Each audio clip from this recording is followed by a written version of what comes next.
Hay un momento silencioso, casi invisible, que se repite cada mañana en millones de vidas. No aparece en redes sociales, no se registra en currículos, no se mide en métricas de productividad. Es el instante exacto en el que una persona abre los ojos y, antes incluso de recordar su nombre, su mente ya está evaluando el día como una carga. No ha ocurrido nada todavía, pero el cuerpo ya se siente cansado. No ha habido fracasos, pero la sensación de estar atrasado en la vida ya está ahí.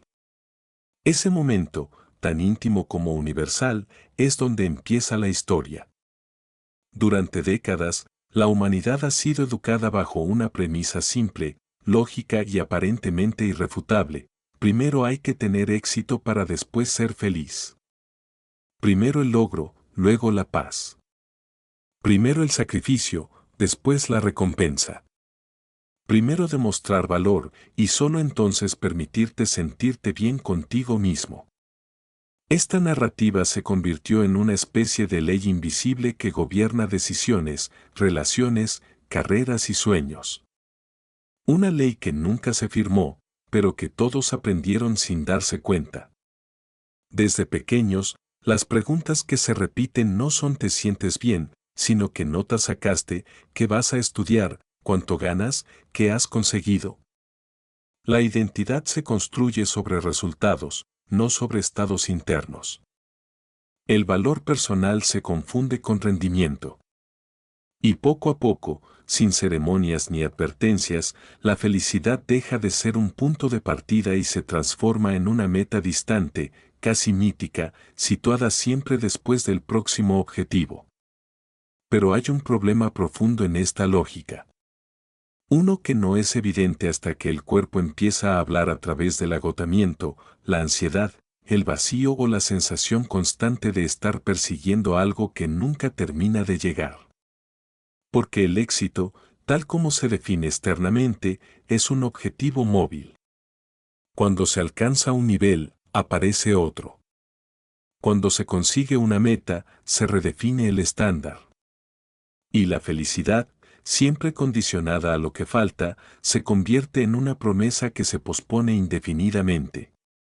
El ser humano moderno vive atrapado en una paradoja: tiene más oportunidades que nunca, más información, más tecnología, más comodidad y, sin embargo, se siente más presionado, más comparado, más insuficiente. No por lo que es, sino por lo que aún no ha logrado ser. La mente, diseñada para sobrevivir en entornos hostiles, ahora se ve obligada a navegar un océano infinito de expectativas. Y en ese océano, casi nadie ha aprendido a nadar emocionalmente. Lo curioso es que, incluso cuando se alcanza eso que durante años se creyó que traería satisfacción, el efecto es breve.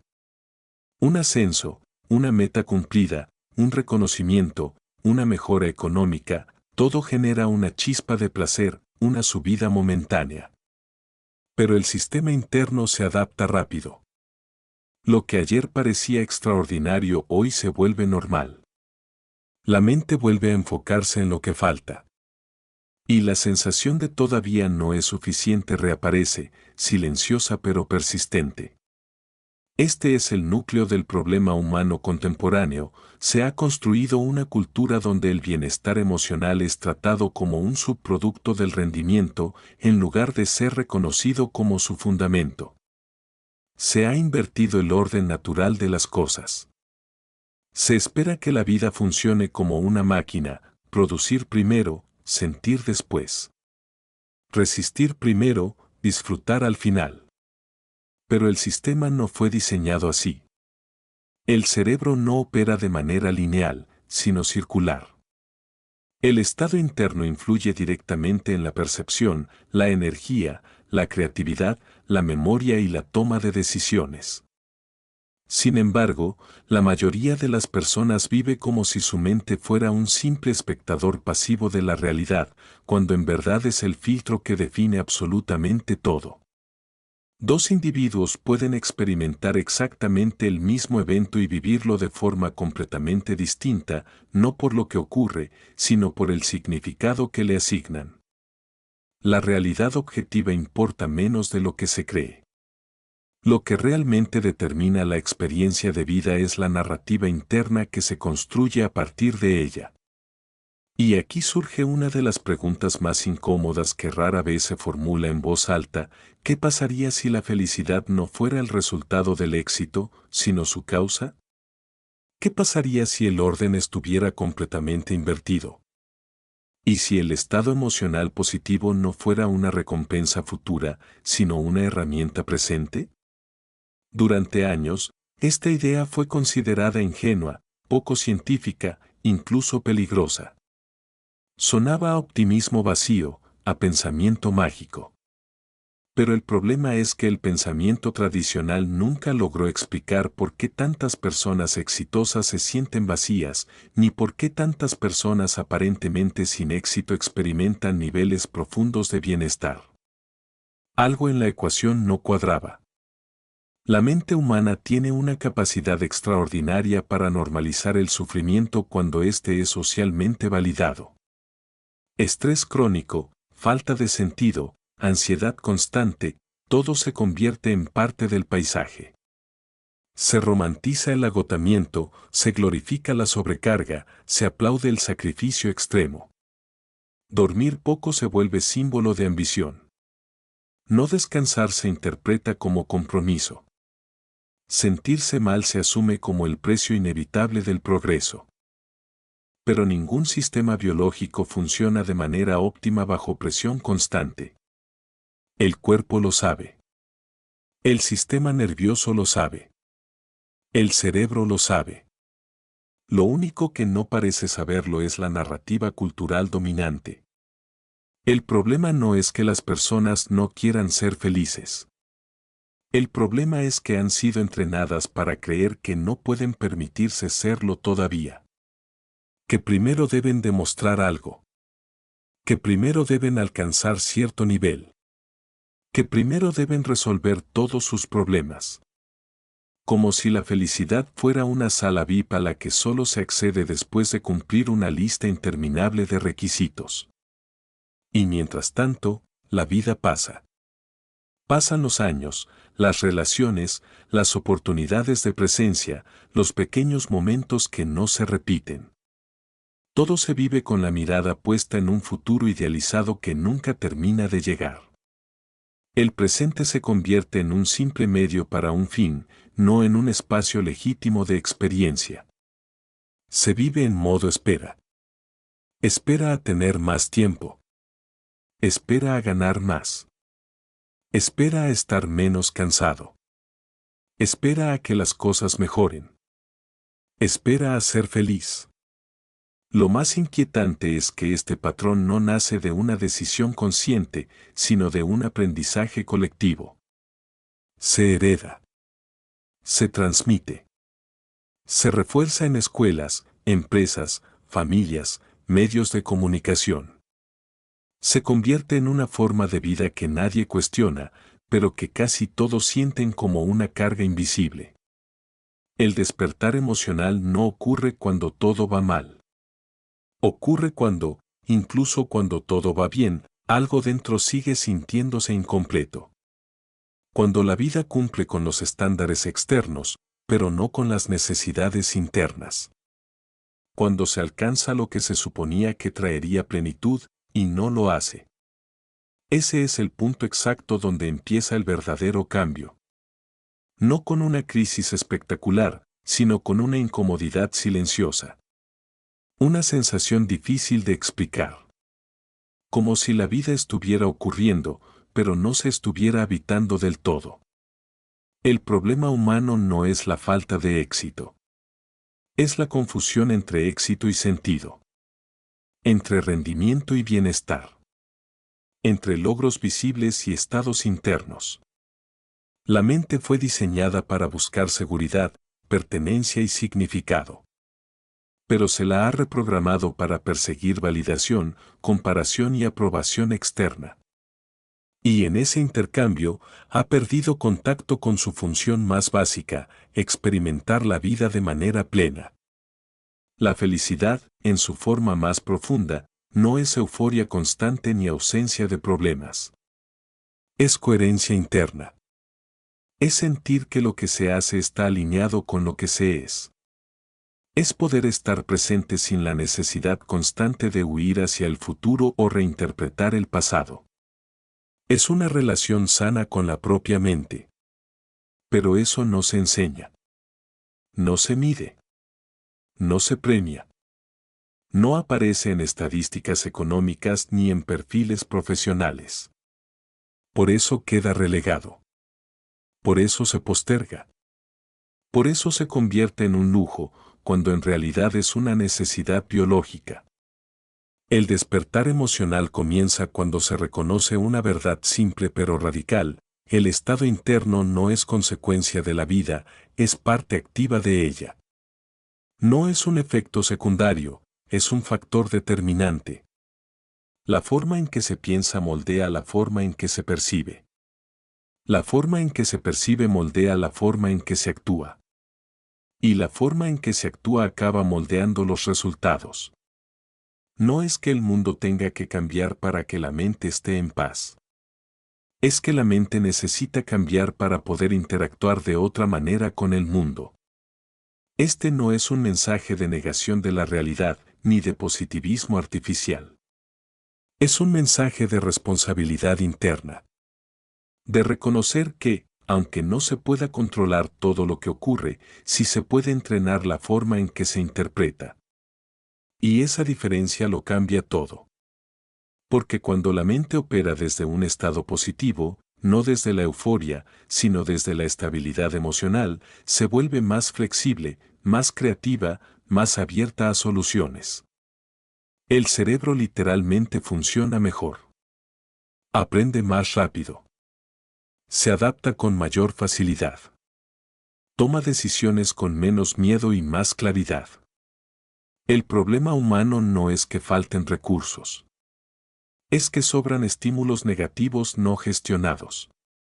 No es que la vida sea demasiado dura.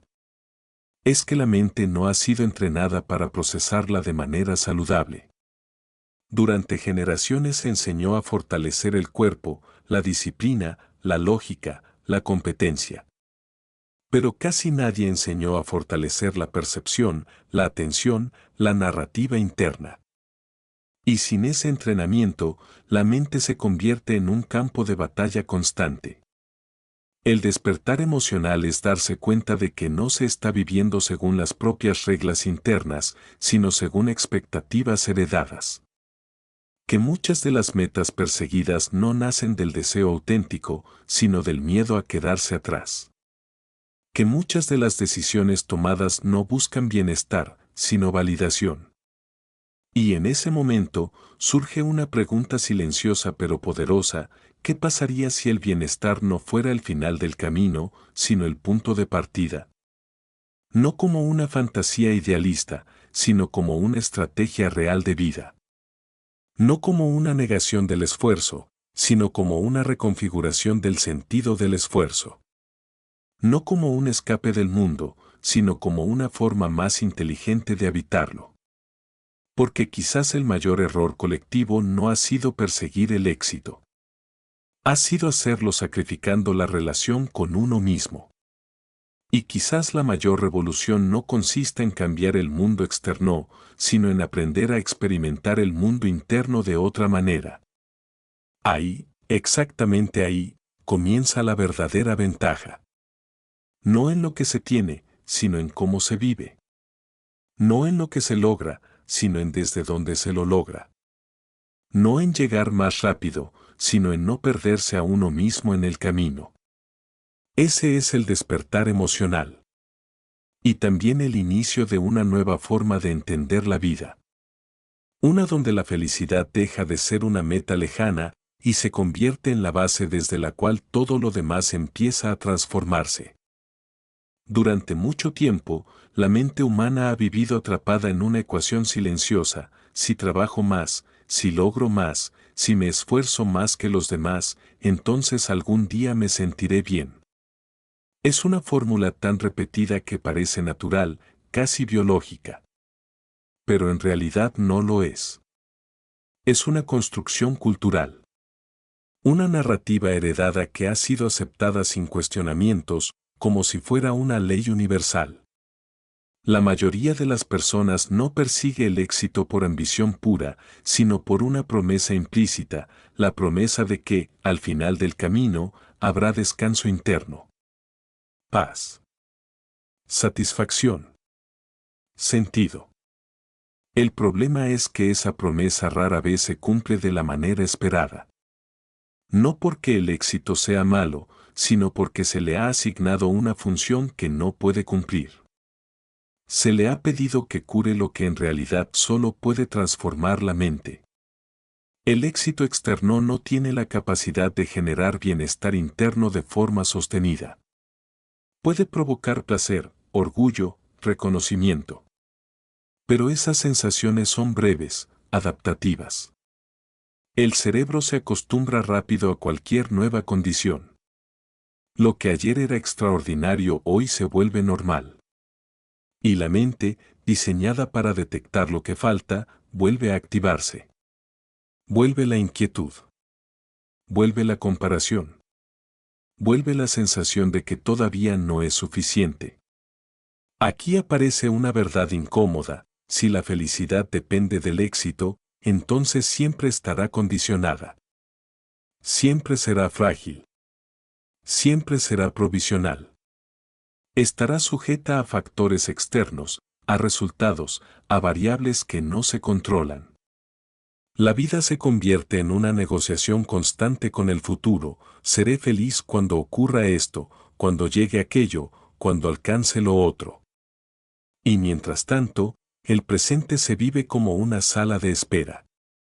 Pero el cerebro no fue diseñado para vivir en modo espera.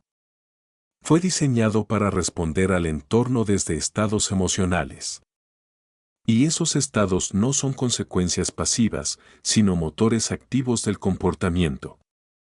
La forma en que una persona se siente influye directamente en cómo piensa, cómo decide, cómo se relaciona y cómo actúa. Cuando la mente opera desde un estado positivo estable, no desde la euforia sino desde la calma, se activan procesos cognitivos más amplios. La atención se expande. La creatividad aumenta. La memoria mejora. La capacidad de aprendizaje se acelera. La resiliencia frente al error se fortalece. No es magia. Es biología. Un cerebro que se siente seguro, valorado y emocionalmente equilibrado funciona mejor. Literalmente. Las conexiones neuronales se vuelven más flexibles.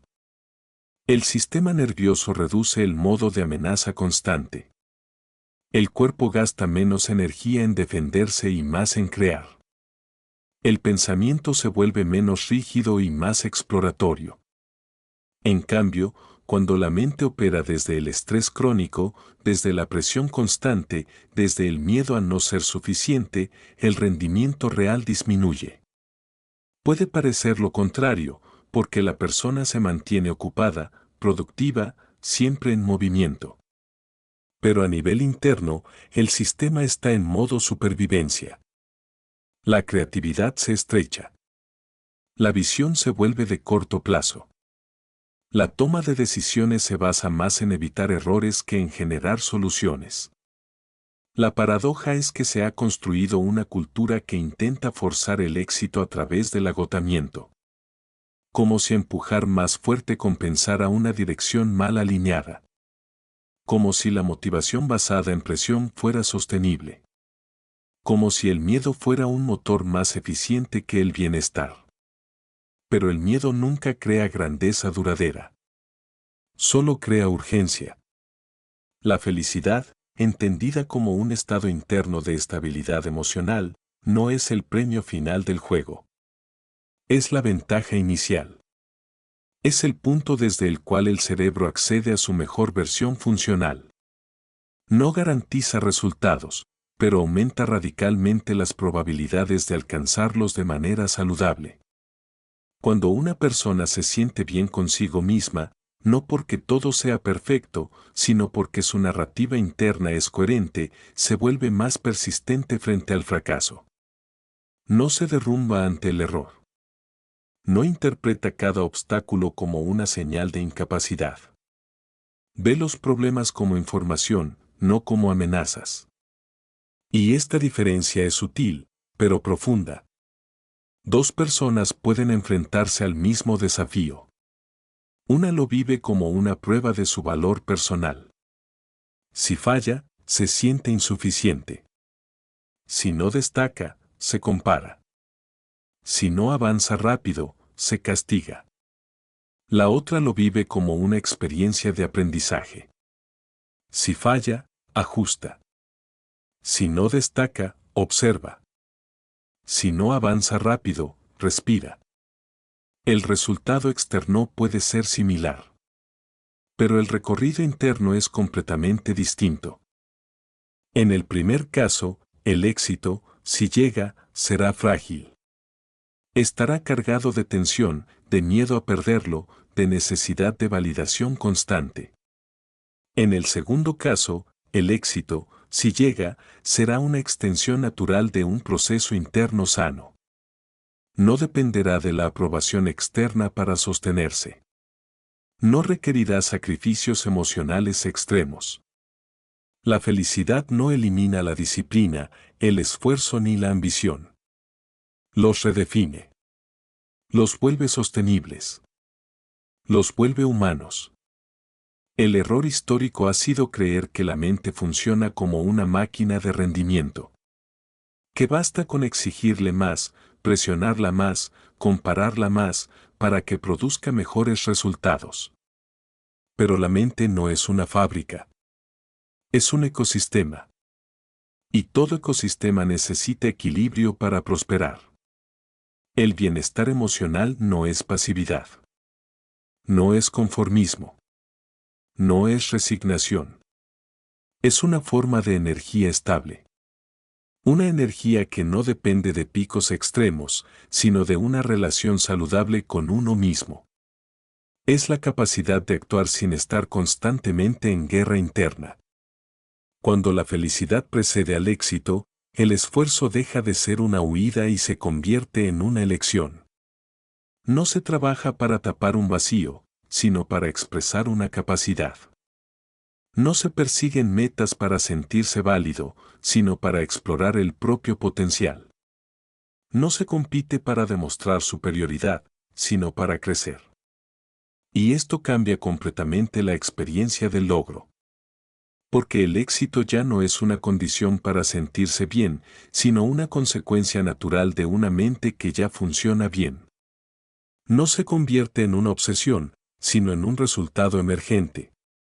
No se persigue con desesperación, sino con curiosidad. La mente feliz no es una mente ingenua. Es una mente que ha aprendido a interpretar la realidad de forma menos hostil.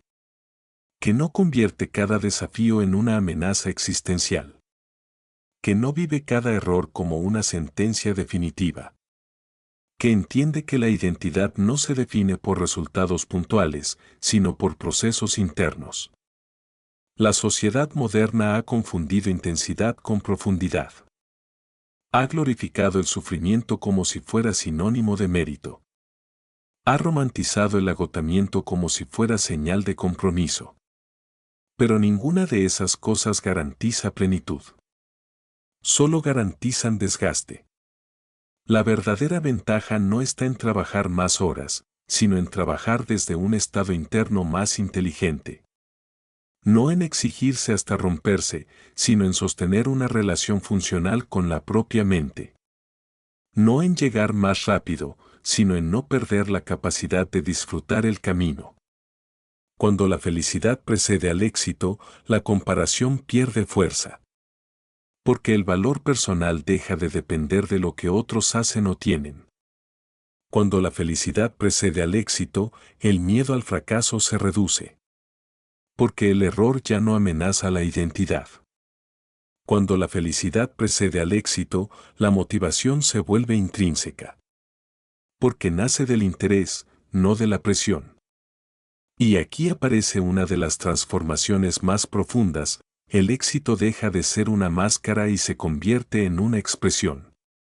No se utiliza para ocultar inseguridades, sino para materializar capacidades. No se usa para compensar carencias internas, sino para compartir fortalezas. No se convierte en una carrera sin fin, sino en una evolución personal. La mente que se siente bien no es una mente que lo tiene todo resuelto. Es una mente que ha dejado de postergar su bienestar para algún día hipotético. Es una mente que ha comprendido que el presente no es un trámite, sino el único espacio real donde ocurre la vida. Y desde ese lugar, el rendimiento cambia de naturaleza. Se vuelve más fluido, más creativo, más conectado, más sostenible. No porque se reduzcan las exigencias externas, sino porque se transforma la relación interna con ellas. El éxito basado en la felicidad no es más lento. Es más profundo. No es menos ambicioso. Es más consciente. No es menos exigente. Es más humano. Porque al final, la pregunta no es cuántas cosas se logran, sino desde qué estado interno se viven. No es cuántas metas se alcanzan, sino cuántas de ellas aportan sentido real. No es cuánto se produce, sino cuánto se disfruta existir mientras se produce. La felicidad precede al éxito no como una consigna motivacional, sino como una reconfiguración radical del orden mental. Una que devuelve a la mente su papel original, no ser una esclava del rendimiento, sino la fuente desde la cual el rendimiento auténtico se hace posible. La mente humana no es un espejo de la realidad. Es un filtro. Un intérprete. Un narrador interno que, segundo a segundo, selecciona qué aspectos del mundo entran en la conciencia y cuáles quedan fuera. Dos personas pueden vivir exactamente el mismo día, caminar por las mismas calles, enfrentar los mismos problemas y al final recordarán historias completamente distintas. No porque el mundo haya cambiado, sino porque su mente lo procesó de forma diferente. Esta es una de las verdades más ignoradas y, al mismo tiempo, más determinantes de la experiencia humana. No se vive en la realidad objetiva, sino en la versión mental que se construye de ella. Desde la infancia, la mente aprende a enfocar su atención según patrones repetidos.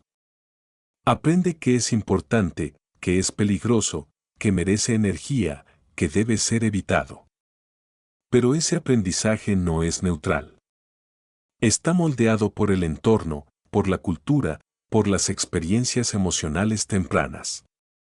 Poco a poco, se forma una especie de programa interno que define cómo se interpreta el mundo. Ese programa rara vez se cuestiona. Simplemente se asume como la forma en que son las cosas. Como si la percepción fuera un reflejo fiel de la realidad, cuando en verdad es una construcción activa. El problema no es que la mente filtre. Eso es inevitable. El problema es que, sin darse cuenta, muchas personas terminan entrenando su mente para detectar amenazas, carencias y errores con mucha más precisión que oportunidades, avances o posibilidades. La atención se vuelve selectivamente negativa. No porque el mundo sea negativo, sino porque el cerebro, por diseño evolutivo, prioriza aquello que puede representar un riesgo. En un entorno primitivo, esto tenía sentido. Detectar peligros era una cuestión de supervivencia. Pero en el mundo moderno, ese mismo mecanismo se ha convertido en una fuente constante de estrés psicológico. La mente sigue buscando amenazas, aunque ya no sean leones, sino correos, plazos, comparaciones, expectativas, juicios internos. Así se forma una narrativa silenciosa: nada es suficiente, siempre falta algo, siempre podría haberse hecho mejor, siempre hay alguien más avanzado. Y esa narrativa se repite tantas veces que acaba pareciendo verdad. Reprogramar la mente no significa negar la realidad, ni fingir que todo es perfecto. Significa aprender a entrenar la atención. Elegir conscientemente en qué se enfoca. Porque aquello en lo que se enfoca la mente acaba convirtiéndose en la experiencia predominante de la vida. Si la atención se entrena para buscar errores, se encontrará un mundo lleno de fallos. Si se entrena para buscar progreso, se percibirá un mundo lleno de aprendizaje. Si se entrena para buscar carencias, se vivirá en sensación de escasez. Si se entrena para buscar recursos, se experimentará abundancia funcional. La mente no descubre la realidad. La edita. Y esta edición ocurre de forma tan automática que rara vez se cuestiona. El pensamiento surge, se acepta, se convierte en identidad. Soy así. El mundo es así. La vida es así. Como si esas frases describieran hechos, cuando en realidad describen hábitos mentales. La reprogramación empieza cuando se reconoce que muchos de los pensamientos no son verdades, sino patrones. No son descripciones objetivas, sino interpretaciones aprendidas. Y como todo aprendizaje, pueden ser modificados. Pero aquí aparece una resistencia profunda, la mente se identifica con sus propias narrativas. Defenderla se siente como defender la propia identidad.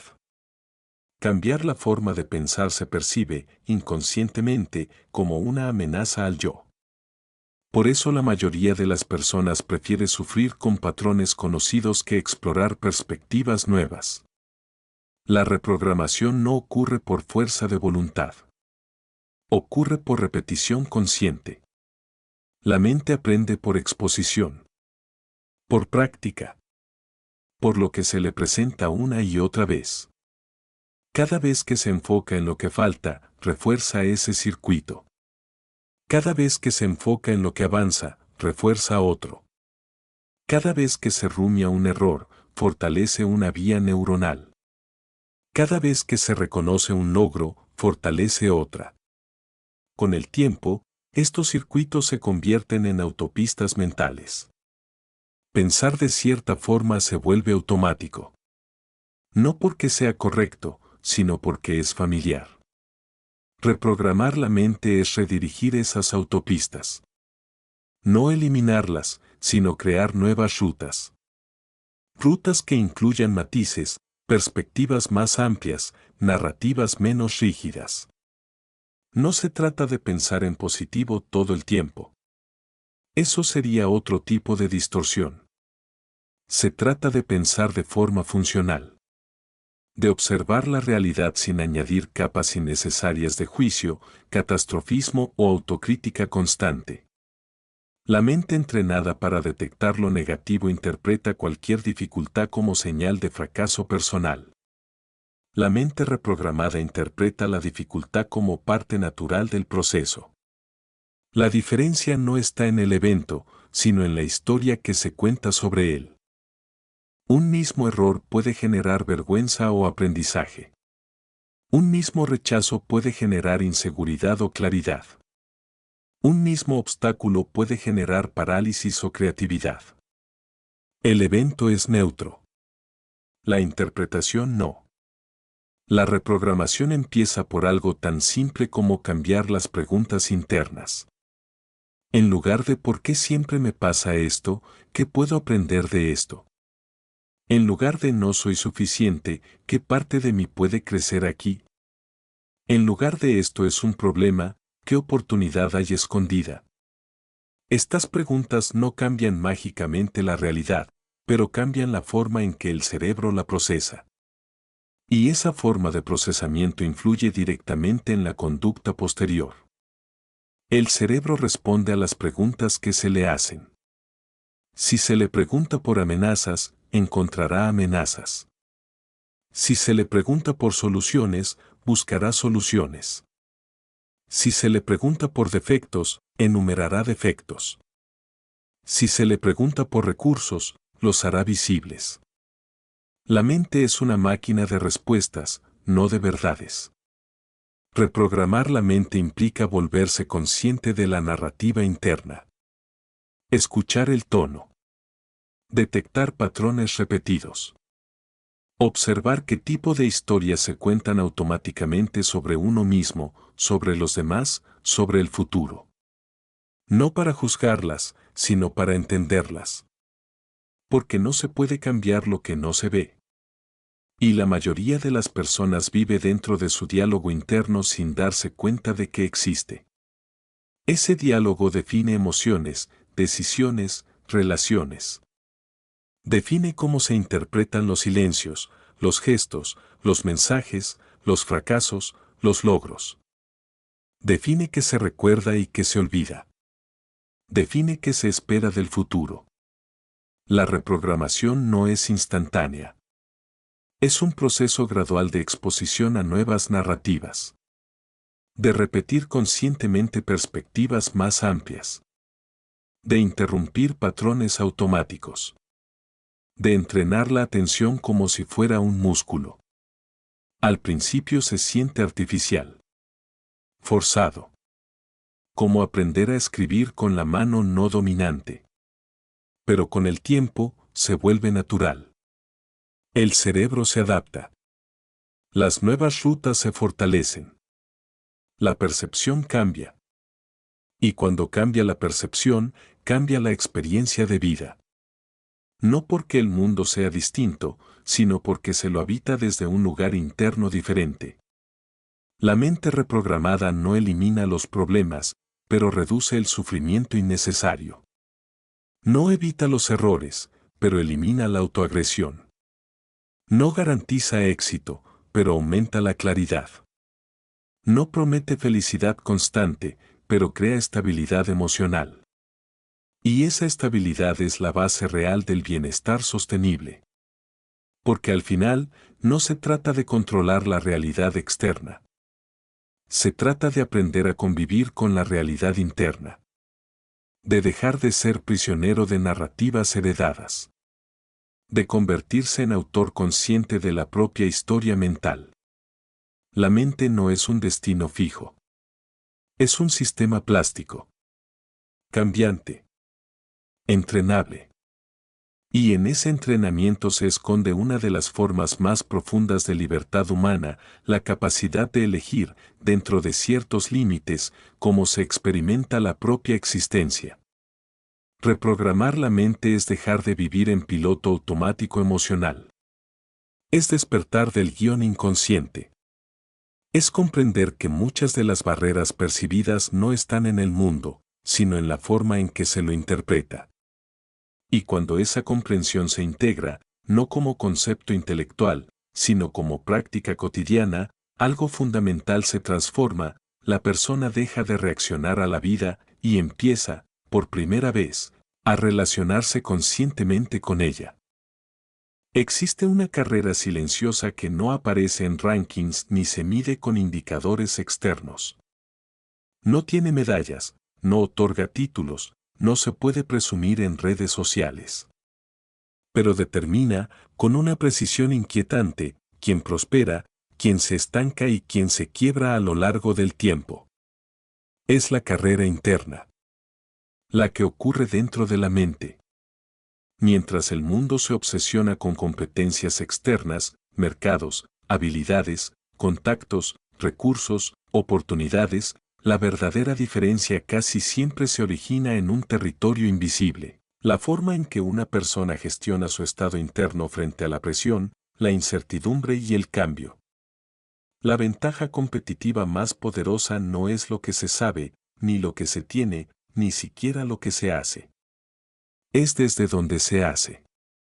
Dos individuos pueden tener la misma formación, el mismo entorno, las mismas herramientas.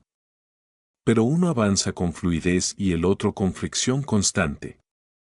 Uno se expande, el otro se contrae. Uno ve opciones, el otro ve obstáculos. Uno se adapta, el otro se defiende. La diferencia no está en el contexto. Está en la estructura interna.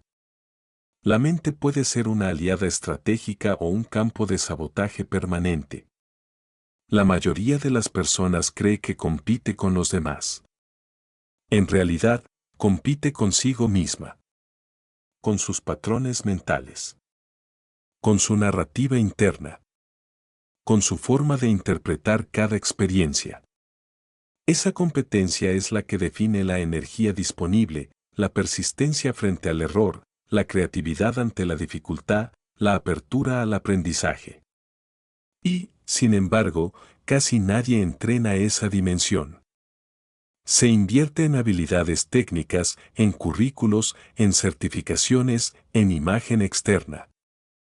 Pero se descuida el sistema que procesa todo eso, la mente que vive la experiencia. La ventaja competitiva interna no consiste en sentirse bien todo el tiempo.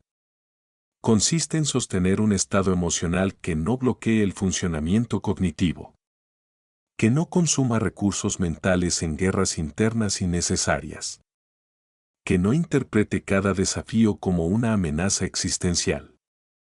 Cuando una persona vive en modo defensivo, su cerebro opera con una lógica de protección. Se vuelve más rígido, más reactivo, más centrado en evitar errores que en crear soluciones. El miedo se convierte en el filtro principal.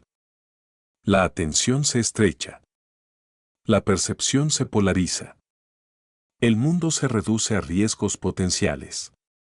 En ese estado, incluso con grandes capacidades, el rendimiento real se ve limitado. Porque gran parte de la energía se gasta en gestionar tensión interna, no en explorar posibilidades externas. En cambio, cuando una persona vive en un estado interno de estabilidad, no de comodidad pasiva, sino de seguridad psicológica, el cerebro se vuelve expansivo. Se permite experimentar, probar, equivocarse, ajustar. La mente deja de protegerse y empieza a construir. La diferencia es sutil, pero profunda. Una mente contraída busca sobrevivir, una mente estable busca crecer. La ventaja competitiva interna es la capacidad de mantenerse funcional emocionalmente incluso cuando las condiciones no son ideales. Es la habilidad de no colapsar internamente ante la presión. De no identificarse completamente con cada resultado. De no convertir cada error en una crisis de identidad. Es poder fallar sin derrumbarse. Avanzar sin compararse constantemente. Recibir crítica sin interpretarla como ataque personal. Asumir incertidumbre sin paralizarse. No se trata de ser invulnerable. Se trata de ser flexible. La mente flexible se adapta. Ajusta expectativas. Cambia estrategias. Aprende de la experiencia. La mente rígida se aferra a narrativas fijas, así soy, esto no es para mí, si no sale perfecto, no vale. Y esas narrativas, más que el entorno, terminan limitando el desarrollo. En un mundo que cambia a gran velocidad, donde las habilidades técnicas se vuelven obsoletas en pocos años, la verdadera ventaja no está en lo que se domina hoy, sino en la capacidad de aprender mañana. Y esa capacidad depende casi por completo del estado interno. Una mente saturada de miedo aprende menos. Una mente cargada de autocrítica arriesga menos. Una mente obsesionada con comparación crea menos. Una mente en conflicto consigo misma escucha menos. La ventaja competitiva interna no se ve en los primeros pasos, pero se acumula con el tiempo. No produce resultados espectaculares inmediatos, pero genera trayectorias más sólidas. No brilla en el corto plazo, pero sostiene en el largo. Es la diferencia entre correr por impulso y avanzar por coherencia. El impulso nace de la presión externa. La coherencia nace de la alineación interna. La persona impulsada reacciona al entorno. Se mueve por miedo a quedarse atrás. Por necesidad de aprobación. Por comparación constante. Por urgencia. Y esa energía, aunque intensa, se agota rápido. La persona coherente actúa desde claridad interna. Sabe por qué hace lo que hace. Acepta el proceso, no solo el resultado. Tolera el ritmo natural del aprendizaje. No necesita validación constante para seguir adelante. Ambas pueden parecer exitosas durante un tiempo, pero solo una construye algo sostenible. La ventaja competitiva interna también redefine la relación con el tiempo. La mente reactiva vive en urgencia permanente. Todo es inmediato, todo es ahora, todo es presión. El futuro se vive como amenaza. El presente como obstáculo. El pasado como carga. La mente estable vive el tiempo como proceso. Entiende que los resultados emergen, no se fuerzan. Que el progreso real es acumulativo. Que no todo se resuelve de forma instantánea. Que el ritmo personal no tiene por qué coincidir con el de los demás. Y esa relación con el tiempo reduce la ansiedad. Aumenta la paciencia. Mejora la calidad de las decisiones. Porque muchas malas decisiones no nacen de falta de información, sino de estados emocionales alterados. Se decide desde el miedo, desde la urgencia, desde la inseguridad. No desde la claridad. La ventaja competitiva interna es decidir desde estabilidad emocional. No significa ausencia de estrés. Significa capacidad de gestionarlo sin perder funcionalidad. Sin dejar que colonice toda la experiencia mental. Sin convertirlo en identidad. Una persona con esta ventaja no necesita ganar todas las batallas externas porque ha ganado la principal, la relación con su propio sistema interno. No vive en guerra consigo misma. No se castiga constantemente. No se sabotea por miedo al error. No se paraliza por exceso de expectativas. No se define por comparaciones. Esto no la hace perfecta. La hace sostenible. En un mundo donde el agotamiento se ha normalizado, la resiliencia interna se convierte en una forma de poder silencioso. En una especie de capital psicológico que no se devalúa con las crisis externas. Porque cuando todo cambia, cuando los planes se rompen, cuando las certezas desaparecen, solo queda una cosa estable, la forma en que se interpreta lo que ocurre. La ventaja competitiva interna es poder seguir operando con claridad en medio del caos. No negar la dificultad, pero no amplificarla innecesariamente. No ignorar los problemas, pero no identificarse con ellos. Es mantener el centro cuando el entorno se descentra. Y esta capacidad no se desarrolla por talento innato. Se desarrolla por práctica interna. Por entrenamiento emocional. Por observación consciente de los propios patrones. Por reprogramación de narrativas automáticas. Por construcción deliberada de una relación funcional con uno mismo. La persona que invierte en su mundo interno no siempre es la más visible. No siempre es la más ruidosa. No siempre es la más rápida. Pero casi siempre es la más consistente. Porque no depende de picos emocionales para rendir. No necesita motivación extrema para avanzar. No requiere presión constante para actuar. Ha construido un sistema interno que sostiene el movimiento incluso cuando la energía externa fluctúa. Y eso, en términos reales, es una ventaja competitiva imposible de copiar. Se puede imitar una estrategia. Se puede replicar una técnica. Se puede aprender una habilidad. Pero no se puede falsificar un estado interno estable. No se puede copiar una narrativa personal coherente. No se puede simular una relación sana con la propia mente. Esa ventaja se construye desde dentro. Y se manifiesta fuera. No como una explosión repentina, sino como una trayectoria sólida. No como una promesa espectacular, sino como una presencia constante. No como una victoria puntual, sino como una capacidad de permanecer en el juego sin perderse a uno mismo. Al final, la verdadera competencia no es contra otros, sino contra la propia tendencia al miedo, a la rigidez, a la autoexigencia destructiva. Y quien aprende a gestionar ese territorio interno, ha ganado una ventaja que ningún entorno puede quitarle. Porque ha entendido algo fundamental: el mayor activo no es lo que se posee, sino el estado mental desde el cual se vive todo lo que se posee. Y ese activo, cuando se cultiva, se convierte en la base invisible de todo crecimiento real. Durante mucho tiempo, el optimismo fue tratado como un rasgo de personalidad. Algo con lo que se nace o no, una especie de privilegio psicológico reservado para unos pocos afortunados que, por razones misteriosas, parecen ver siempre el lado bueno de las cosas. El resto, supuestamente, debía conformarse con su visión realista, crítica, cautelosa, incluso pesimista.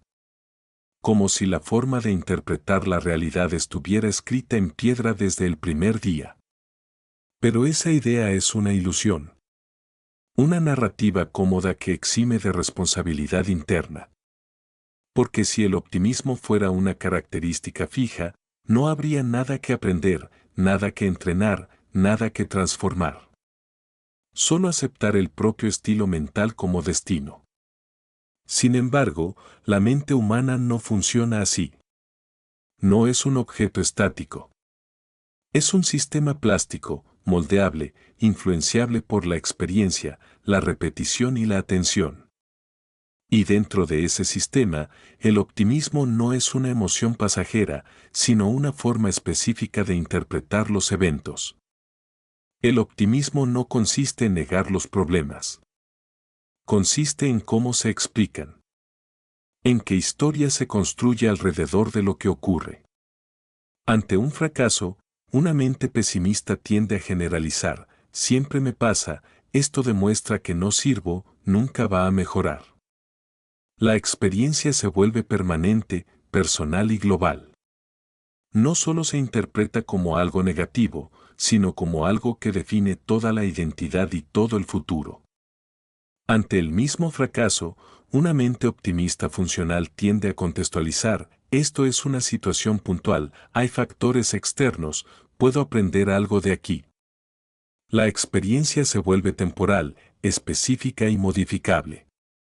No se niega el dolor, pero se evita convertirlo en sentencia. La diferencia no está en el evento. Está en la narrativa. Y esa narrativa se puede entrenar. El cerebro aprende a explicar la realidad de la misma forma que aprende un idioma o una habilidad. Por exposición, por repetición, por refuerzo. Cada vez que una persona interpreta un evento de cierta manera, fortalece ese patrón explicativo.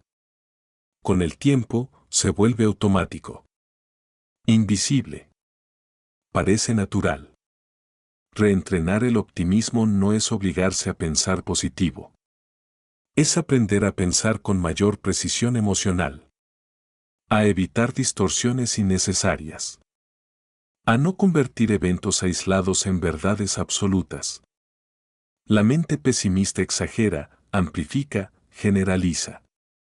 La mente optimista entrenada observa, delimita, diferencia. No se trata de ver el mundo con lentes rosados. Se trata de dejar de verlo con lentes deformados por el miedo. Porque el pesimismo no es realismo. Es una forma específica de interpretación que prioriza escenarios negativos como mecanismo de protección. La mente cree que anticipar lo peor reduce el impacto. Pero en realidad, solo multiplica el sufrimiento anticipado. Se sufre dos veces, antes y después. El optimismo entrenable rompe ese ciclo. No porque ignore los riesgos, sino porque los procesa sin añadir capas innecesarias de angustia. Evalúa, sí. Se prepara, sí. Pero no se tortura mentalmente con futuros hipotéticos que aún no existen. La mente optimista funcional vive más en el presente. La mente pesimista vive en simulaciones catastróficas. Y estas simulaciones tienen un costo real, consumen energía mental, reducen la creatividad, limitan la capacidad de acción. Una mente que espera constantemente lo peor actúa desde la defensa, no desde la exploración. El optimismo entrenable no promete resultados perfectos. Promete resiliencia psicológica. La capacidad de recuperarse más rápido. De no quedar atrapado en narrativas de derrota. De no convertir cada dificultad en identidad. Una mente entrenada en optimismo no se pregunta por qué me pasa esto a mí, sino que parte de esto puedo influir. Cambia la sensación de impotencia por sensación de agencia. Y esa diferencia es fundamental. Porque la sensación de control interno, incluso parcial, es uno de los factores más importantes del bienestar psicológico. No importa tanto lo que ocurre, sino cuánto se siente que se puede responder de forma activa. El optimismo entrenable fortalece esa sensación. No promete que todo saldrá bien, sino que siempre habrá margen de acción. Siempre habrá aprendizaje. Siempre habrá posibilidad de adaptación. La mente pesimista ve finales. La mente optimista ve procesos. Y en un mundo complejo, cambiante, impredecible, los procesos son más útiles que los finales. Entrenar el optimismo implica revisar conscientemente el lenguaje interno. Observar cómo se describen los eventos. Detectar generalizaciones absolutas. Identificar pensamientos del tipo siempre, nunca, todo, nada. Esas palabras son señales de rigidez mental. La mente flexible evita los extremos. Reconoce matices. Acepta ambigüedad. Tolera incertidumbre. El optimismo entrenable también implica reinterpretar el pasado.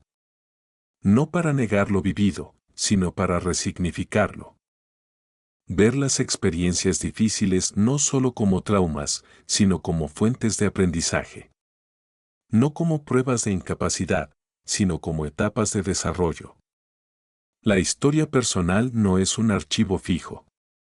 Es una narrativa que se reescribe constantemente. El mismo evento puede ser interpretado como fracaso o como formación. Como pérdida o como transición. Como error o como experiencia. La mente decide qué significado conservar. Y ese significado influye directamente en la autoestima, la motivación, la confianza y la disposición a asumir nuevos desafíos. Una persona que se ve a sí misma como víctima del pasado actúa con cautela excesiva. Una persona que se ve como aprendiz del pasado actúa con curiosidad. El optimismo entrenable no borra las cicatrices. Cambia la forma en que se integran. No se trata de negar el dolor. Se trata de evitar que el dolor defina la identidad. Porque muchas personas no sufren tanto por lo que les pasó, sino por la historia que siguen contando sobre lo que les pasó. Una historia de carencia, de injusticia, de limitación. Una historia que se repite hasta convertirse en identidad. Reentrenar el optimismo es reescribir esa historia desde una perspectiva de crecimiento. No desde la fantasía, sino desde la funcionalidad. La mente entrenada en optimismo se pregunta, ¿qué parte de esta experiencia me fortalece? No porque todo sea positivo, sino porque toda experiencia contiene información útil si se observa con atención. Y esa actitud cambia la relación con el error. El error deja de ser una amenaza al valor personal y se convierte en retroalimentación. En ajuste. En proceso. Una persona que no teme al error aprende más rápido. Prueba más. Explora más. Se expone más. Y esa exposición, a largo plazo, genera más oportunidades reales. El optimismo entrenable también protege de la comparación destructiva. Porque la mente deja de evaluar su valor en función de estándares externos constantes. Se enfoca en su propio progreso, en su propio ritmo, en su propia narrativa. La mente pesimista se compara para sentirse insuficiente. La mente optimista se compara para aprender. Esa diferencia transforma la experiencia social. Reduce la envidia. Disminuye la ansiedad. Aumenta la colaboración. Mejora las relaciones. Porque cuando la mente no vive en competencia constante, se abre a la conexión. Y la conexión humana es uno de los factores más potentes de bienestar psicológico. El optimismo entrenable no es una emoción pasajera. Es una postura existencial. Una forma de posicionarse frente a la incertidumbre. No como amenaza permanente, sino como campo de posibilidades. No garantiza que las cosas salgan bien. Garantiza que, pase lo que pase, la mente tendrá recursos internos para procesarlo sin colapsar. Y eso, en un mundo donde el cambio es la única constante, es una forma profunda de libertad. Porque quien entrena su optimismo no depende de circunstancias ideales para sentirse bien. Ha desarrollado una capacidad interna para generar sentido incluso en contextos difíciles. No vive esperando que el mundo mejore para estar en paz. Aprende a estar en paz para poder interactuar mejor con el mundo. Y esa inversión interna, silenciosa, invisible, acaba siendo una de las decisiones más estratégicas que una persona puede tomar en su vida. No porque garantice felicidad constante, sino porque construye una mente capaz de sostener la experiencia humana sin romperse ante cada tormenta. La mayoría de las personas cree que la motivación es algo que aparece o desaparece sin explicación. Un día se tiene ganas, al siguiente no, un día hay energía, al siguiente agotamiento. Y se acepta esta oscilación como si fuera parte inevitable de la naturaleza humana. Como si la energía fuera una suerte de recurso misterioso que llega desde afuera y del que solo se puede esperar lo mejor. Pero la motivación no es un regalo del entorno. Es una consecuencia del estado interno. La energía no nace de lo que se hace, sino de cómo se interpreta lo que se hace. Dos personas pueden realizar exactamente la misma actividad. Una termina exhausta, drenada, sin ganas de repetirla. La otra termina activada, estimulada, con sensación de crecimiento. El esfuerzo físico o mental puede ser similar, pero la experiencia subjetiva es completamente distinta. La diferencia no está en la tarea. Está en el significado. Cuando una actividad se percibe como obligación, la mente entra en modo resistencia. El cuerpo se tensa. La atención se fragmenta. La energía se consume en luchar contra lo que se está haciendo. Incluso antes de empezar, ya hay cansancio anticipado. Cuando una actividad se percibe como elección, la mente entra en modo participación. El cuerpo se relaja. La atención se enfoca. La energía se invierte con sentido. Incluso si la tarea es exigente, se experimenta como desafío, no como carga. La motivación no depende tanto del nivel de dificultad, sino del nivel de coherencia interna. De si lo que se hace está alineado con los propios valores, intereses y narrativa personal. Muchas personas están agotadas no por exceso de actividad, sino por falta de sentido. Realizan tareas constantemente, pero sin conexión emocional. Cumplen responsabilidades, pero sin identificación interna. Persiguen metas, pero que no sienten como propias. Ese tipo de esfuerzo genera un desgaste invisible. Una fatiga existencial. El cuerpo sigue funcionando, pero la mente se desconecta. Aparece la procrastinación, el aburrimiento, la apatía, la sensación de estar siempre cansado sin razón aparente. La energía no se pierde solo por lo que se hace. Se pierde por lo que se reprime, por lo que se posterga, por lo que se niega internamente. Cada vez que una persona actúa en contra de sus propios valores, se produce una fricción interna. Y esa fricción consume energía. No se ve, no se mide, pero se siente. La motivación sostenible nace cuando hay coherencia entre acción e identidad. Cuando lo que se hace refleja lo que se es, o al menos lo que se quiere ser. No significa que todo tenga que ser placentero. Significa que todo tiene que tener un porqué interno. La mente necesita sentido para movilizar energía. Sin sentido, solo queda disciplina forzada. Y la disciplina forzada es limitada. Funciona un tiempo, pero no se sostiene indefinidamente. La motivación basada en presión externa es reactiva. Se activa por miedo, por obligación, por comparación. Produce picos intensos de actividad, pero también caídas abruptas. Es una montaña rusa emocional. La motivación basada en sentido interno es estable. No depende de estímulos constantes. No necesita amenazas para funcionar. Se mantiene incluso en ausencia de reconocimiento externo. Esa es la diferencia entre correr huyendo y avanzar por elección. La energía emocional es un recurso renovable cuando se gestiona bien. No se trata de evitar el esfuerzo, sino de reducir la fricción interna. De dejar de pelearse con uno mismo mientras se actúa. Cuando la mente deja de resistirse, el cuerpo responde con mayor fluidez. El esfuerzo se vuelve más liviano, no porque sea menor, sino porque se vive con menos conflicto interno. La energía también se ve profundamente afectada por el diálogo interno. Una mente que se critica constantemente, que se exige perfección, que se compara sin descanso, genera un entorno psicológico hostil. Y ningún organismo prospera en un entorno hostil.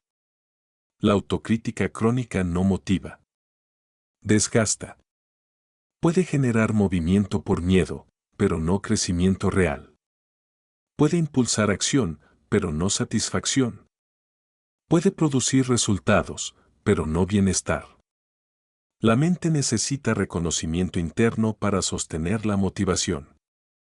Necesita sentir progreso, no solo presión. Necesita validar el esfuerzo, no solo señalar lo que falta. La energía aumenta cuando se reconocen pequeños avances.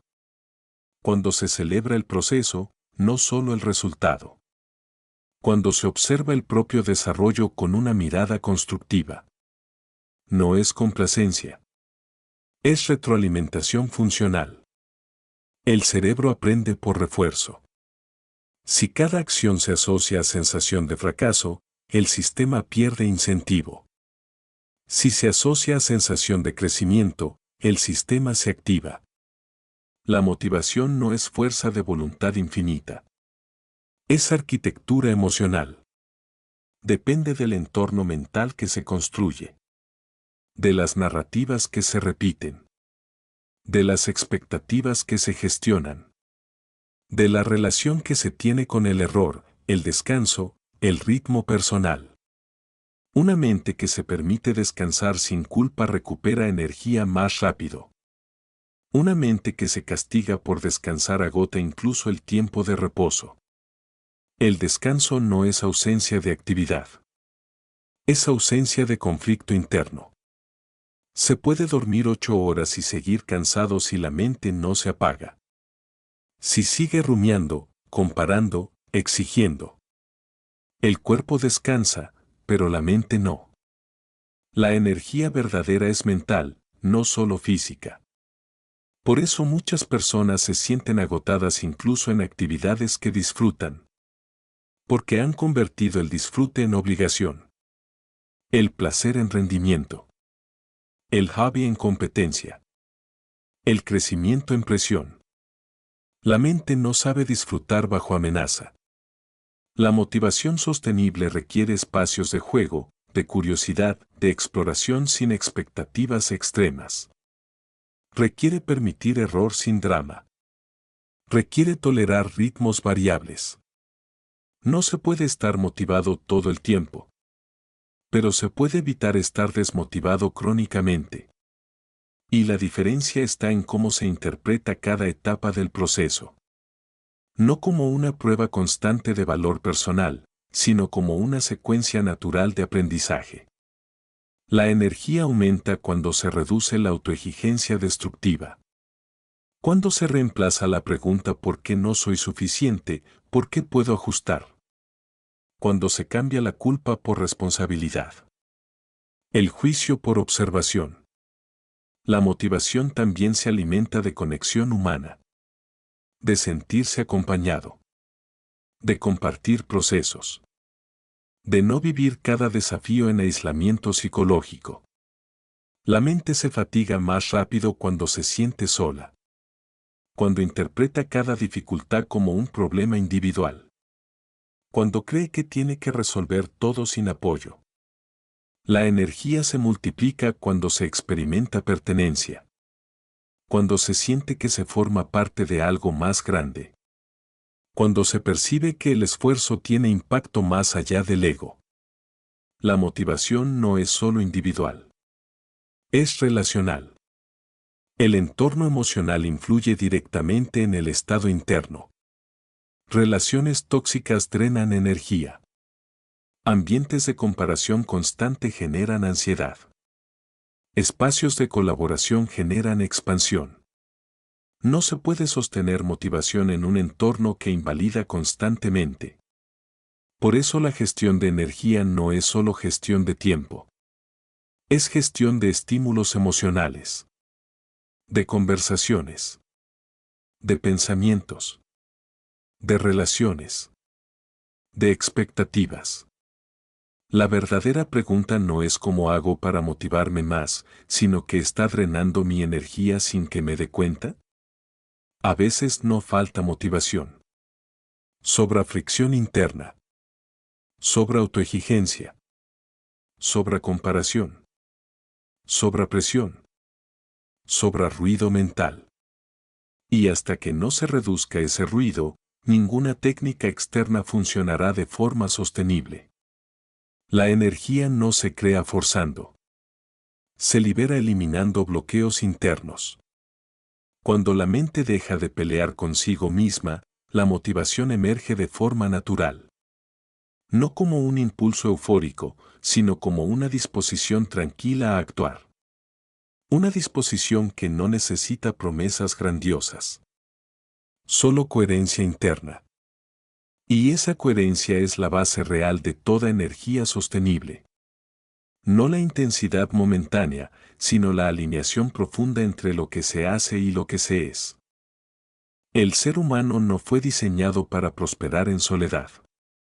Aunque la cultura moderna glorifique la autosuficiencia, la independencia absoluta y la idea de que cada persona debe poder con todo por sí misma, el sistema biológico cuenta una historia completamente distinta. El cerebro humano evolucionó en contextos sociales. Se desarrolló para interpretar miradas, tonos, gestos, intenciones. Para cooperar, para pertenecer, para sentirse parte de algo más grande que el propio cuerpo. Sin embargo, en la vida contemporánea, muchas personas viven rodeadas de estímulos, de mensajes, de información, pero emocionalmente aisladas. Conectadas digitalmente, pero desconectadas internamente. Comparten imágenes, opiniones, resultados, pero no experiencias profundas. Y esa desconexión tiene un costo invisible, pero enorme, erosiona la energía emocional, debilita la resiliencia psicológica y amplifica la sensación de soledad incluso en medio de multitudes. Las relaciones no son un complemento de la vida. Son una de sus infraestructuras básicas. No solo aportan compañía. Aportan regulación emocional. El sistema nervioso se calibra en interacción con otros. El tono emocional se ajusta a través del contacto humano. La percepción de seguridad se construye en presencia de vínculos estables. Una mente aislada interpreta el mundo como más amenazante.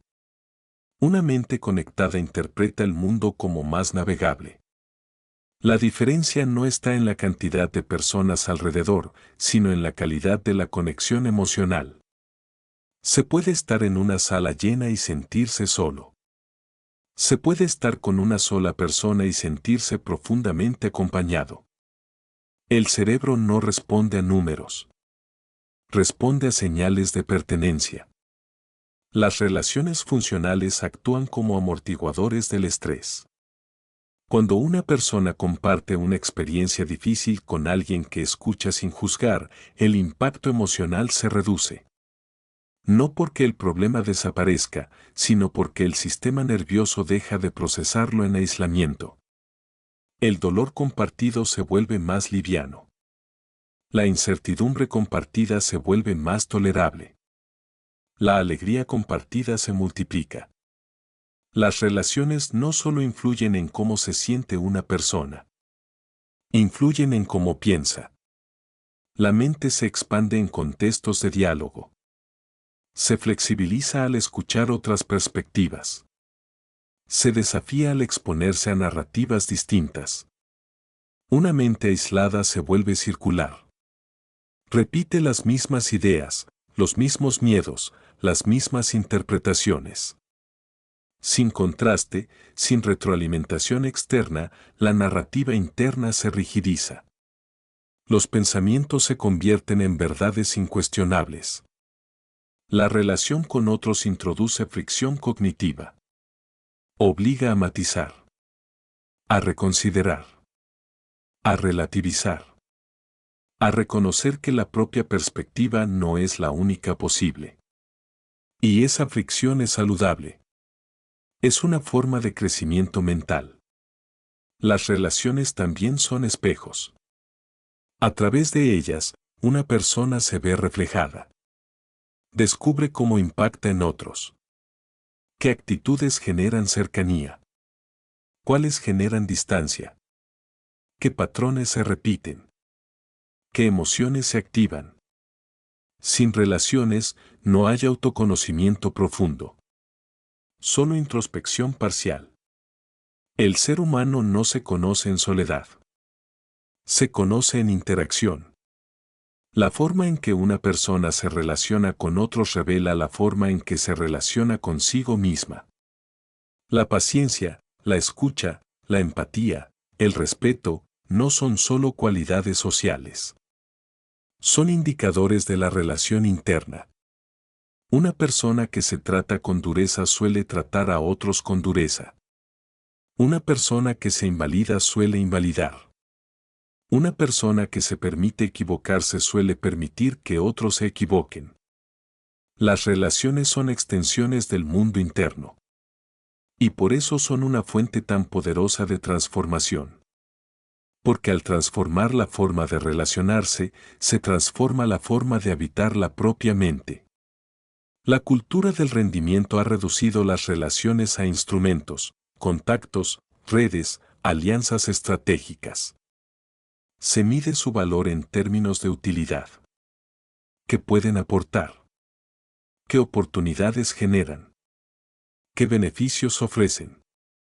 Pero esa visión instrumental empobrece el vínculo.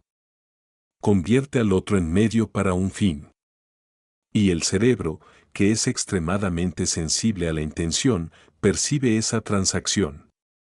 Genera desconfianza. Activa defensas. Limita la conexión real.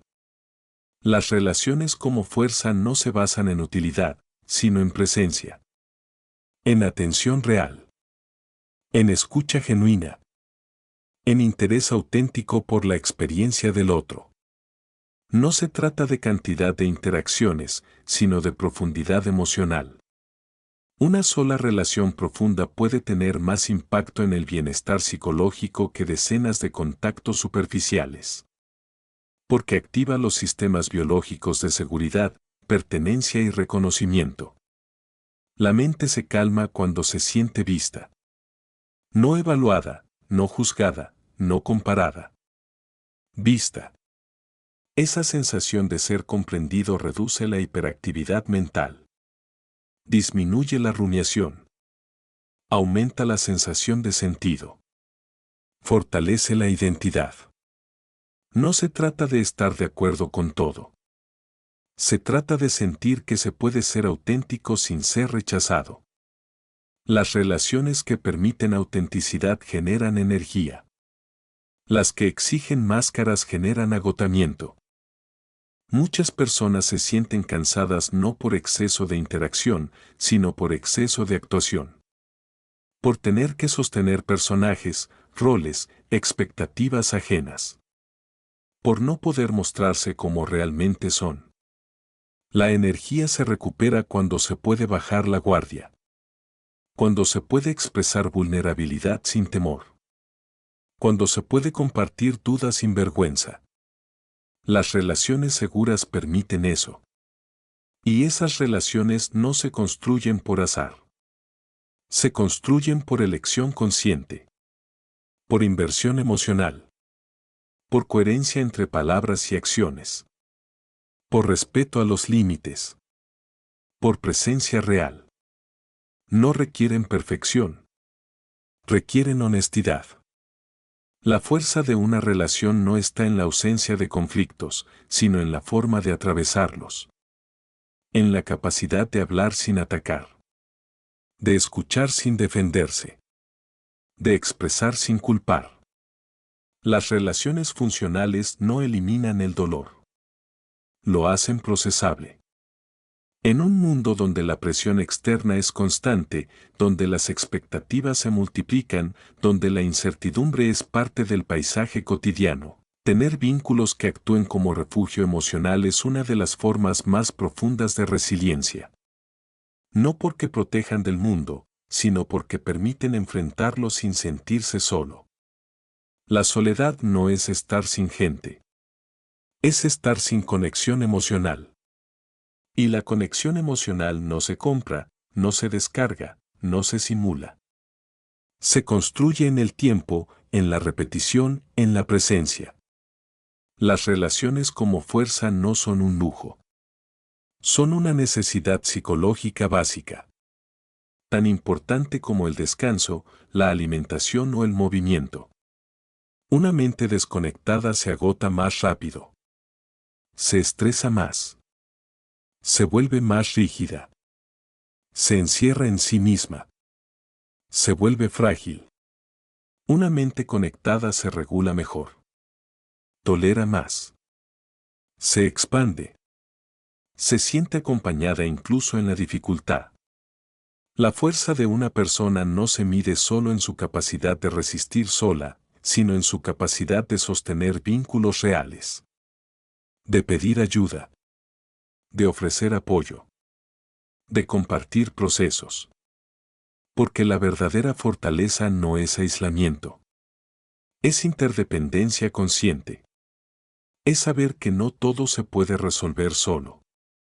Y que eso no es debilidad, sino parte esencial de la condición humana.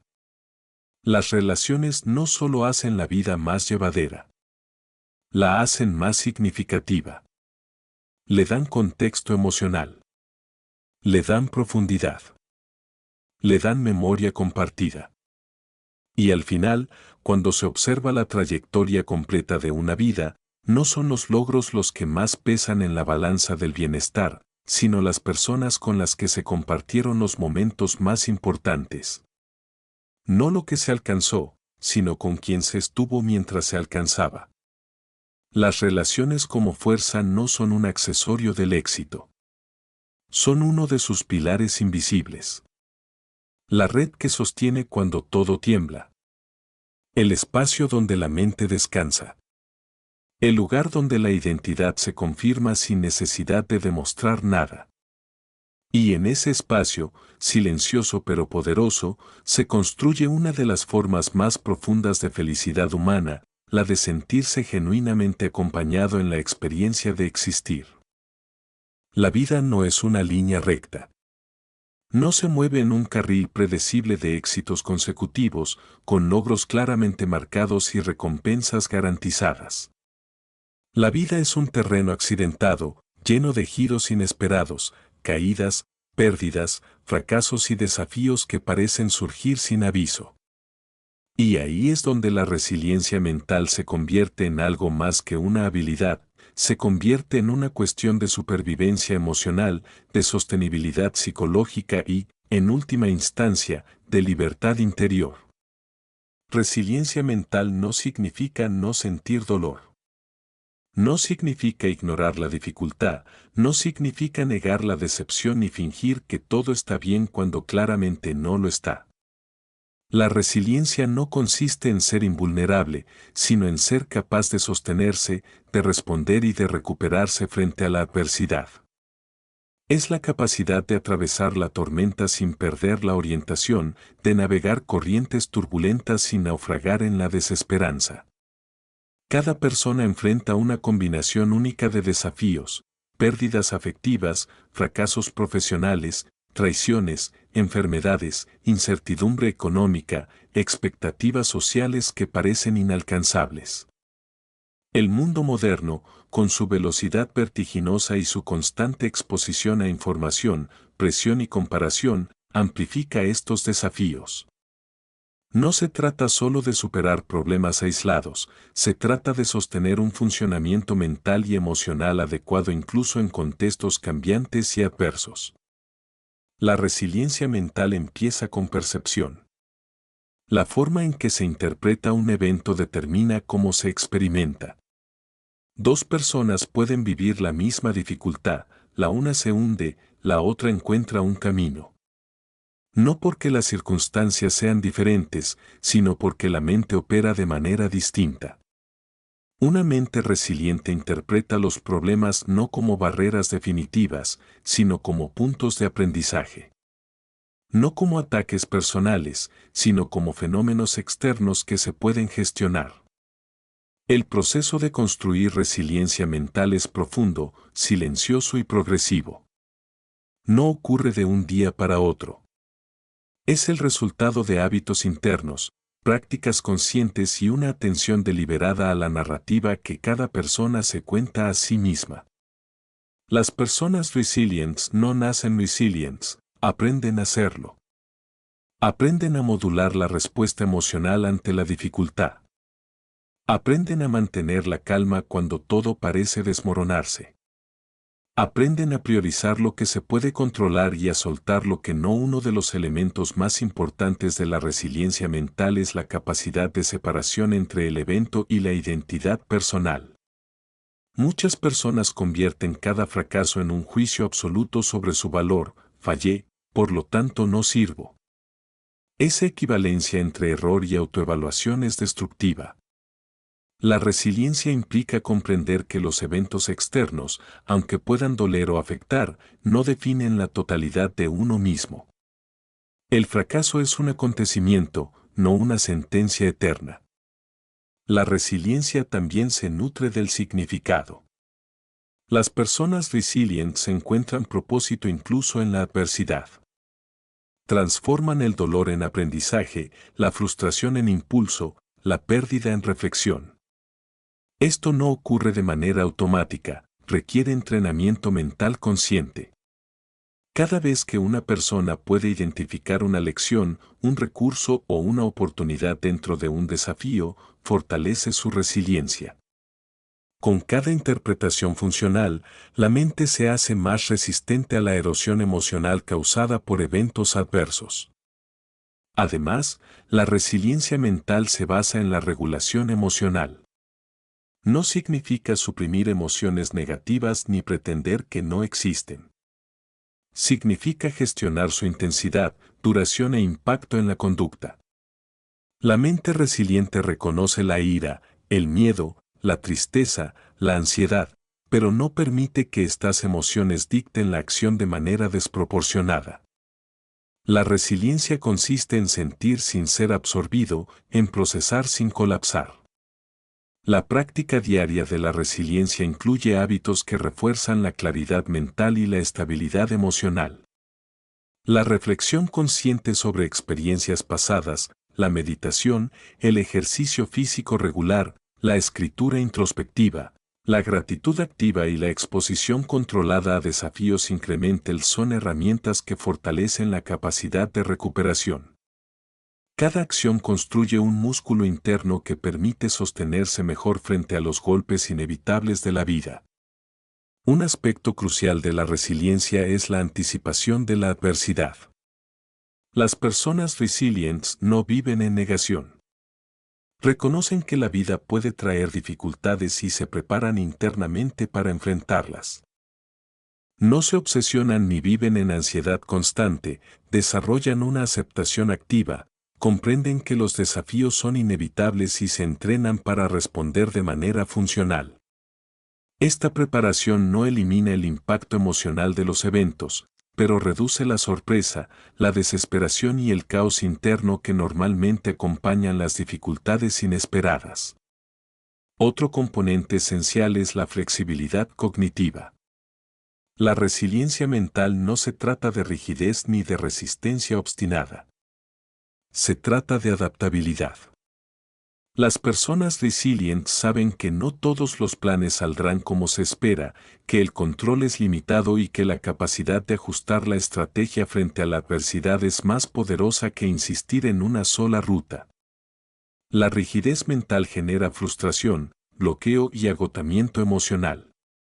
La flexibilidad permite fluir, buscar alternativas y mantener la dirección a pesar de los cambios inesperados. La resiliencia también se fortalece a través de las relaciones. Como vimos en la lección anterior, los vínculos emocionales funcionan como amortiguadores naturales de estrés. Una persona que cuenta con relaciones de apoyo se recupera más rápido de la adversidad. El compartir experiencias, recibir comprensión y sentirse validado genera un efecto reparador en el sistema nervioso. Incluso una sola relación de calidad puede marcar la diferencia entre colapsar y sostenerse. Sin embargo, la resiliencia no significa aislamiento emocional ni autosuficiencia extrema.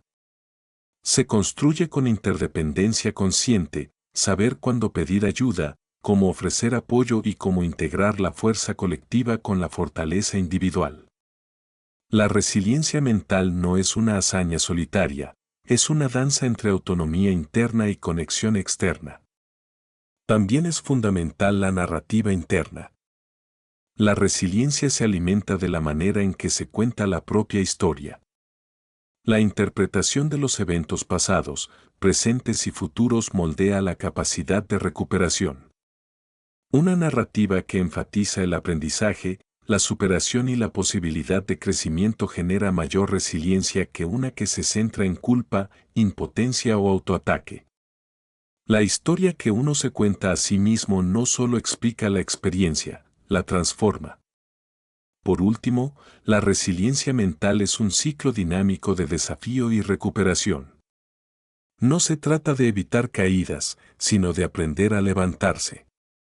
Cada dificultad superada, cada obstáculo gestionado, cada error procesado, fortalece la capacidad interna de sostenerse frente al próximo reto.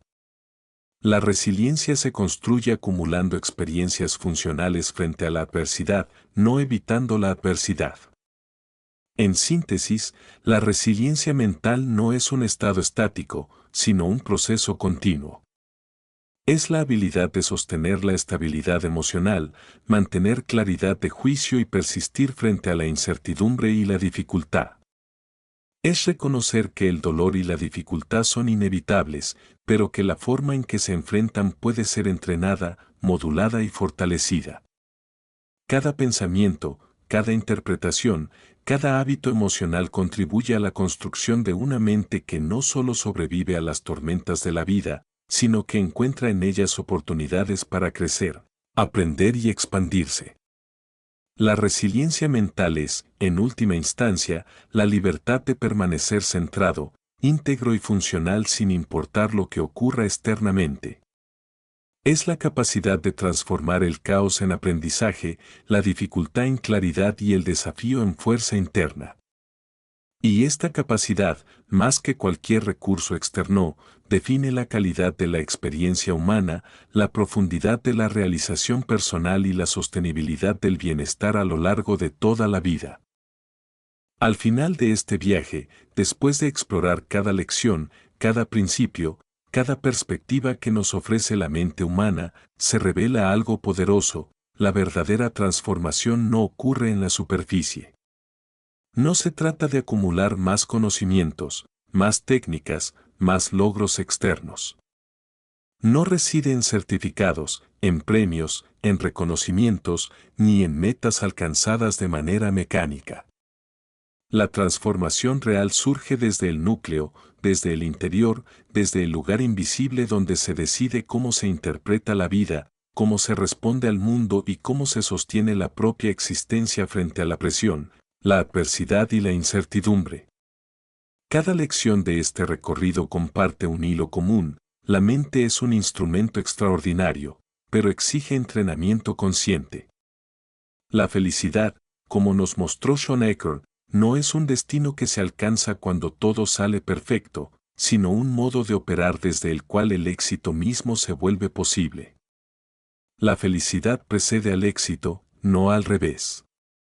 Cada pensamiento positivo, cada hábito de gratitud, cada microdecisión que fortalece la percepción de bienestar, actúa como un catalizador que transforma la realidad externa. No es magia ni suerte, es una práctica intencionada de la mente. Reprogramar la mente nos enseñó que las interpretaciones automáticas, los patrones mentales heredados o adquiridos a lo largo de la vida, pueden ser modificados. La mente no es un prisionero de la genética ni de la experiencia pasada, es un terreno flexible y dinámico que se puede entrenar con disciplina emocional. Cada intento consciente de dirigir la atención hacia lo que aporta valor, significado y crecimiento, fortalece la estructura interna, genera resiliencia y abre la puerta a nuevas oportunidades. Lo que antes se percibía como limitación puede convertirse en ventaja, siempre que la mente se rediseñe con intención y cuidado. La ventaja competitiva interna nos recordó que la verdadera diferencia no se encuentra en la comparación con otros, ni en el nivel de conocimiento técnico, ni en la apariencia externa de éxito. La diferencia real surge de la capacidad de sostener estados internos positivos, de gestionar emociones, de mantener claridad y funcionalidad incluso en condiciones adversas. La persona que domina su mundo interno puede transformar desafíos externos en experiencias de aprendizaje y crecimiento, mientras que quien descuida su mente se ve constantemente arrastrado por la turbulencia de las circunstancias. Esta es una ventaja imposible de copiar, porque se construye desde dentro y se manifiesta en cada decisión, en cada interacción, en cada momento de la vida cotidiana. El optimismo entrenable nos enseñó que no se trata de ignorar los problemas ni de fingir que todo está bien. Se trata de aprender a interpretarlos desde la posibilidad, desde la oportunidad, desde la búsqueda de significado. Cada fracaso, cada obstáculo, cada desvío inesperado, contiene información valiosa si se observa con atención. La narrativa interna puede transformar la adversidad en aprendizaje, el error en retroalimentación y la incertidumbre en curiosidad. Al entrenar la mente para ver el lado funcional de los eventos, se cultiva un tipo de libertad que va más allá del control externo, la libertad de decidir cómo se percibe la realidad y cómo se responde ante ella. La energía y la motivación son mucho más que un impulso momentáneo.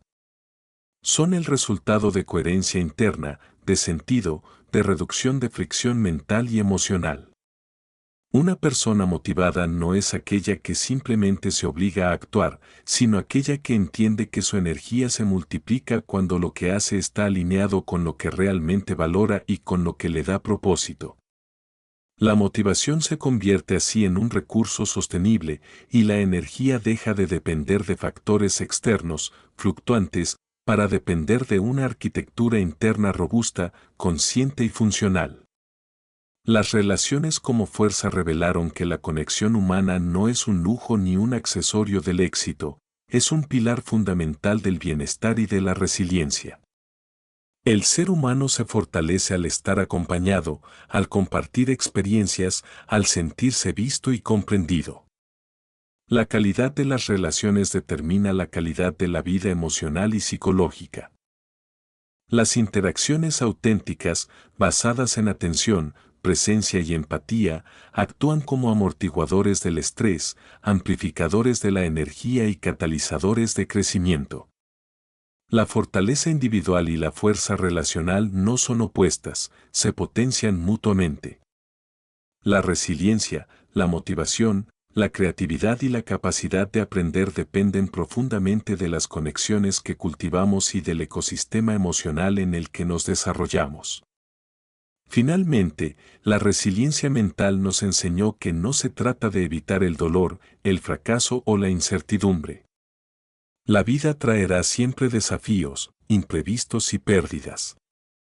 La resiliencia consiste en cómo se enfrenta todo esto, en la capacidad de sostener la estabilidad emocional, la claridad de juicio y la acción efectiva frente a la adversidad. Una mente resiliente transforma la dificultad en aprendizaje, el error en retroalimentación y la crisis en oportunidad de expansión. La resiliencia es la base invisible de la verdadera fortaleza y se construye con práctica deliberada, reflexión consciente y entrenamiento emocional constante. Al integrar todas estas lecciones, surge un patrón evidente: la felicidad, la motivación, la resiliencia, el optimismo, la energía y las relaciones son componentes de un sistema coherente. No son elementos aislados que se pueden adquirir por separado. Cada uno alimenta al otro, se potencia mutuamente y genera un efecto acumulativo que transforma la vida desde adentro hacia afuera. Lo que parecía externo y fuera de control, como el éxito, la productividad o la estabilidad, deja de ser un objetivo primario. La verdadera transformación ocurre cuando la mente y el corazón funcionan como un sistema armonioso, generando estados internos que producen resultados sostenibles y significativos. Esta transformación es profunda porque altera la percepción misma de la realidad. Ya no se interpreta la vida como amenaza constante ni como un campo de escasez. Se ve como un espacio lleno de oportunidades, posibilidades y aprendizajes. Se entiende que el fracaso no es evidencia de incapacidad, sino información que guía la mejora. Que la felicidad no es un lujo ni una recompensa futura, sino una herramienta que precede y potencia el éxito. Que cada pensamiento, cada hábito, cada relación y cada decisión son parte de un sistema que puede ser cultivado, entrenado y optimizado. Y con esta comprensión surge algo aún más potente: la sensación de agencia personal. La capacidad de elegir cómo pensar, cómo sentir, cómo actuar y cómo interpretar la realidad. La certeza de que, aunque no se controla todo lo que ocurre afuera, se puede decidir el impacto interno de cada evento. Que la verdadera libertad reside en la mente y en la forma en que se relaciona con cada experiencia. Que la vida no está definida por los desafíos que enfrenta, sino por la fuerza interna con la que los enfrenta. Al cerrar este recorrido, queda claro que la transformación no es un punto final, sino un proceso continuo. Cada día ofrece la posibilidad de practicar la gratitud, de fortalecer la resiliencia, de entrenar el optimismo, de invertir en relaciones auténticas, de alinear energía y motivación con propósito, y de consolidar la ventaja interna que permite prosperar incluso en la incertidumbre. Este proceso no es fácil, pero es profundamente gratificante.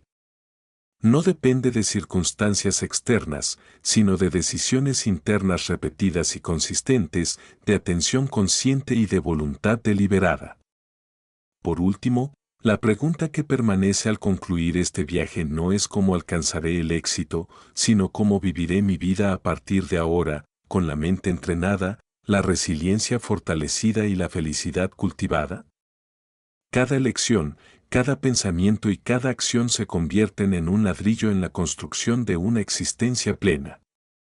La transformación personal real no se mide por lo que se tiene, sino por la calidad de la mente, la claridad de propósito y la fuerza interna que se desarrolla a lo largo del camino.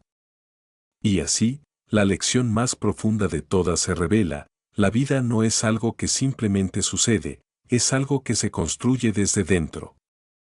Cada estado mental entrenado, cada relación fortalecida, cada hábito consciente y cada narrativa interna transformada crea un mundo que es más resiliente, más pleno y más significativo. La felicidad, la motivación, la resiliencia y la fuerza interior no son meros objetivos, son la base desde la cual todo lo demás se vuelve posible.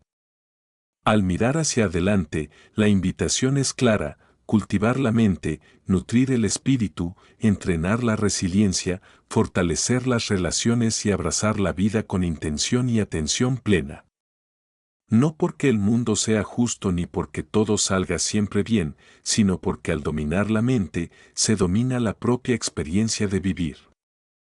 Y esa, más que cualquier logro externo, es la verdadera victoria que perdura, la fuerza silenciosa que sostiene toda la vida y la fuente de una existencia profundamente significativa y libre.